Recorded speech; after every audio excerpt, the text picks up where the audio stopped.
বিজয় দশমীর দিনে দেশের বিভিন্ন স্থানে রাবণ দহন করে দশহরা পালন করা হয়। অধর্মের প্রতীক হিসাবে চিহ্নিত করা হয় রাবণকে। দোষের চেয়ে বেশি গুণ ছিল তার, কিন্তু তার একটি দোষ সমস্ত গুণকে ছাপিয়ে যায়, যা তার পতনের কারণ হয়ে দাঁড়ায়।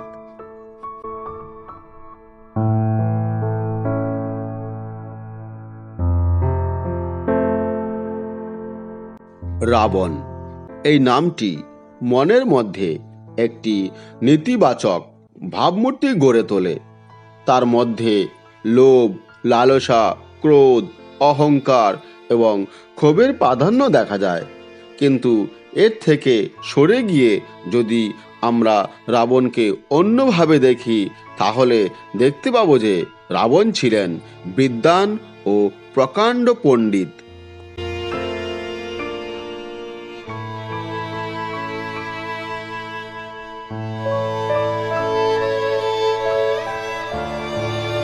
রাবণ যেমন শিক্ষিত ও বিদ্বান ছিলেন, তেমনি প্রচুর শক্তির অধিকারীও ছিলেন।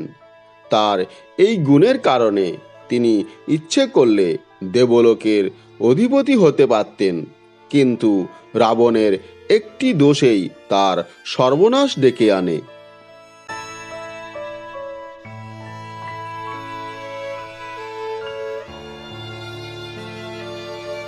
একাধিক গুণের অধিকারী ছিলেন রাবণ। চলুন বন্ধুরা, আজ জেনে নেওয়া যাক রাবণের কি কি গুণ ছিল।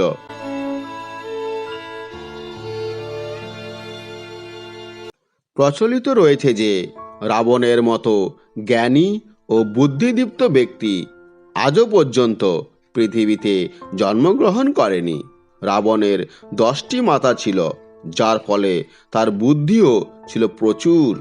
আসলে 10টি মস্তিষ্কের সমান বুদ্ধি ও কৌশল থাকায় তার 10টি মাথার উদাহরণ দেওয়া হয়।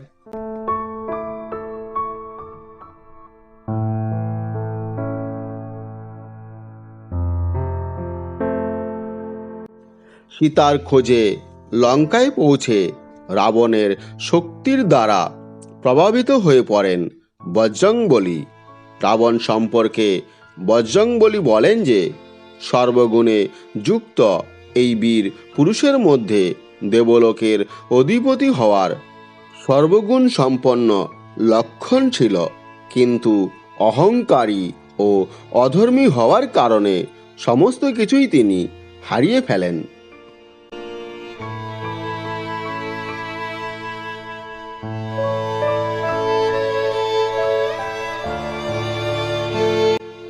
রাবণের মধ্যে সমান পরিমাণে শক্তি ও বুদ্ধি ছিল।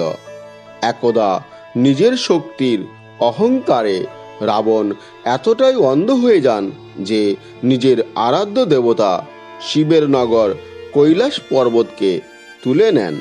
তখন শিব নিজের পায়ের বিদ্যাঙ্গুষ্ঠ দিয়ে কৈলাসের ভার বৃদ্ধি করেন, যার ফলে রাবণের হাত কৈলাসের নিচে চাপা পড়ে যায়।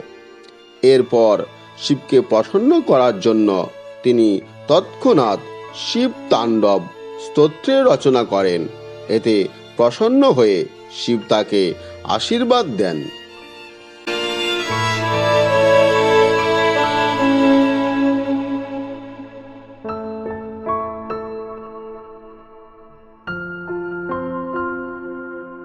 শুধু দেবতাদেরকেই যে তিনি পরাজিত করেছিলেন তা নয়, বরং নিজের তপস্যার জোরে সমস্ত নবগ্রহকে নিজের বশে রেখেছিলেন। বহু বছর পর্যন্ত শনিকে নিজের প্রাসাদে বন্দী করে রেখেছিলেন রাবণ।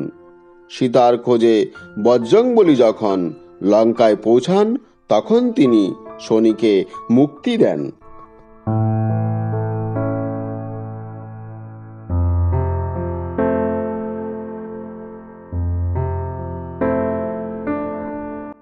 শিব ভক্ত রাবণ বাস্তুশাস্ত্রের বিশেষজ্ঞ ও মহান পুরোহিত ছিলেন। পার্বতীর জন্য স্বর্ণলঙ্কা তৈরির পর তাতে গৃহপ্রবেশের পুজো করানোর জন্য রাবণকেই পুরোহিত হিসাবে নির্বাচিত করা হয়। কিন্তু রাবণের স্বর্ণলঙ্কা এতটাই ভালো লেগে যায় যে দক্ষিণা স্বরূপ তিনি সেটিই চেয়ে বসেন। এছাড়া রামেশ্বরমে রাম যখন সেতু নির্মাণের জন্য শিবলিঙ্গ স্থাপন করেছিলেন, তখনও পুজোর জন্যই রাবণকে আমন্ত্রণ জানানো হয়।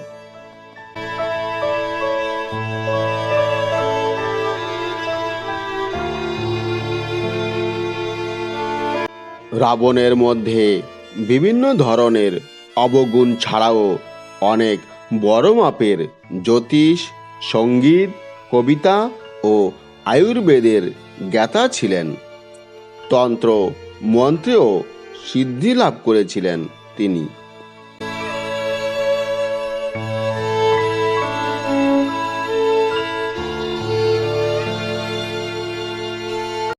শেষ সময়ে লক্ষ্মণকে জীবনের পাঠ পড়িয়েছিলেন রাবণ। রাবণের শেষ মুহূর্তে রামের পরামর্শে লক্ষ্মণ তার কাছে জীবন সম্পর্কে জ্ঞান নিতে আসেন। লক্ষ্মণকে তখন তিনি গুরুত্বপূর্ণ শিক্ষা দেন, কারণ রাবণ ছিলেন বিদ্বান ও পরম জ্ঞানী।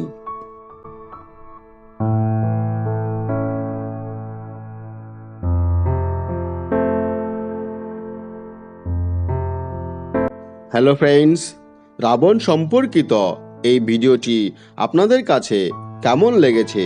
যদি ভালো লেগে থাকে তাহলে অবশ্যই লাইক, শেয়ার এবং কমেন্ট করবেন। আর হ্যাঁ বন্ধুরা, চ্যানেলটি অবশ্যই সাবস্ক্রাইব করবেন, যাতে নতুন কোনো ভিডিও আপলোড হলে সঙ্গে সঙ্গে আপনাদের কাছে তার নোটিফিকেশান পৌঁছে যায়। ভালো থাকবেন বন্ধুরা, দেখা হয় পরবর্তী ভিডিওতে। আজকের মতো এ পর্যন্তই।